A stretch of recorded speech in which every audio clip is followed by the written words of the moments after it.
Do you want to maximize your success with NCUA? Join Mark Treichel as he shares with you the insider's view on passing your exam with flying colors. The With Flying Colors podcast is sponsored by Credit Union Exam Solutions by Mark Treichel.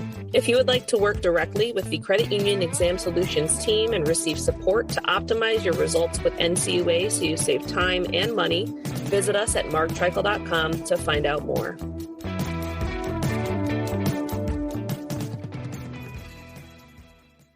Hey, Mark Treichel here with a quick take with Flying Colors episode on a board action that came out in February that I wanted to highlight. So, is NCUA considering a large credit union program for the regional offices? Why, yes, indeed they are. Specifically, Todd Harper in February stated that in the longer term, we should, in my view, consider the development of a regional large credit union program for larger credit unions. How did this come about? Well, so in February, the NCUA board voted on changing the threshold of credit unions that are assigned to the Office of National Exam and Supervision, or ONES, the ONES office, proposed changing the threshold from $10 billion to $15 billion. Now, as a reminder, in 2012, the NCUA established a new office, the Office of National Exams and Supervisions, or ONES, and reorganized its central office and field structure.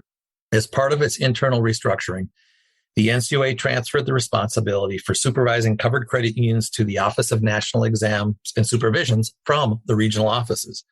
Initially, the covered credit unions were transferred to ONES, or Office of National Exam and Supervision, on January 1, 2014, and they did it annually thereafter once the credit union hit $10 billion in assets as of March 31. So if you hit it in March 31, the following year, you would get transferred to the Office of National Exam and Supervision. Now, with the extensive growth that came in the pandemic, NCUA paused that. And so credit unions during the pandemic that would have normally gone to the Office of National Exam and Supervision were still supervised by the regional offices. And so at the last budget meeting in November or December, when NCUA approved their budget for the year that we're in right now, 2022, they kept those $10 to $15 billion credit unions in the regional offices. So that in February, they proposed a rule that would change the threshold from 10 billion to 15 billion. And the reality is those credit unions back in 2014, when I was at NCUA, we considered credit unions that were going into the Office of National Exams and Supervisions as too big to fail. Not too big to fail as it relates to the economy of the United States of America, too big to fail as it relates to the insurance fund, the NCUSIF, the National Credit Union Share Insurance Fund. So that insurance fund has grown over time. Credit unions have grown over time, and there has been no recalibration changing that $10 billion threshold to a higher number. So the NCUA has proposed that there would be a new threshold of $15 billion. My anticipation is that this rule will be finalized some point in time in 2022, and most likely as it's linked to the budget, which will be proposed in probably December of this year. And I think that's a good choice. Credit unions have grown, the insurance fund has grown, so the materiality of a $10 billion credit union is not the same as it was in 2014. That's a good thing. But buried in all this is that, again, Harper said that in the longer term, we should, in my view, consider the development of a regional large credit union program for larger credit union. Todd also made some statements about the fact that there can be resource sharing between the Office of National Exams and Supervisions and the regions. That's a great theory. It's harder to put in place than one might imagine. ONES, the Office of National Exam and Supervision, has very limited resources. One of the reasons they didn't want to keep the threshold at 10 billion is they would have to double the staff size of the number of staff members in the Office of National Exams and Supervisions if they were going to keep the threshold at 10 billion. So if you're going to do that, you either need to add money to the budget or you need to take staff away from the regions. And when you take staff away from the regions, you take the best and the brightest, because those are the ones that theoretically should be promoted to roll into the Office of National Exam and Supervision. So they avoided all of that by proposing changing the threshold. They're definitely signaling where it's going to go, because this will be the second or third year in a row where those credit unions have remained in the supervision of the regional offices. So what happens with a large credit union program? So Where Todd seems to be wanting to take this is you'd have the super large credit unions, those over 15. And he's saying that NCUA should have some sort of large credit union program, kind of getting them ready to go to the Office of National Exam and Supervision. I think in theory, that makes a lot of sense.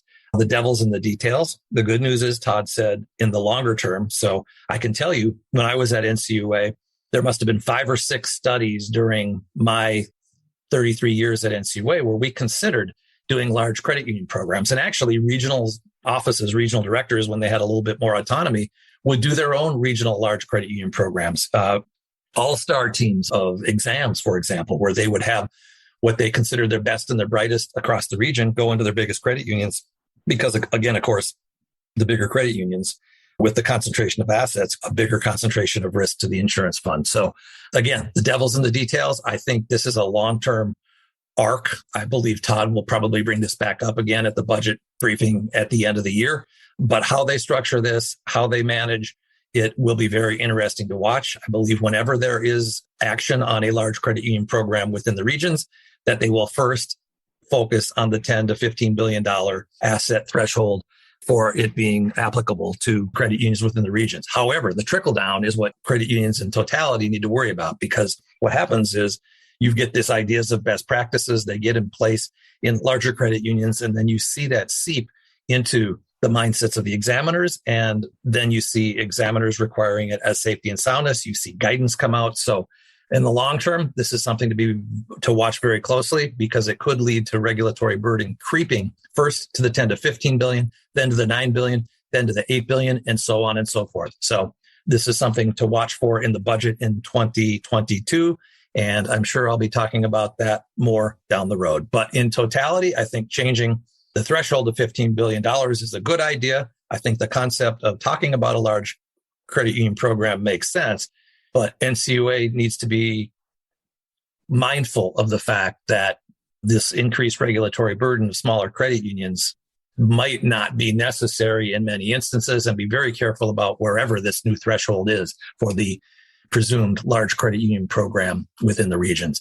All right, that's it. Thank you for listening to this quick take with Flying Colors. I'm flying solo on this episode, and I appreciate your time, and I hope to have you here listening again soon. Thanks for your time.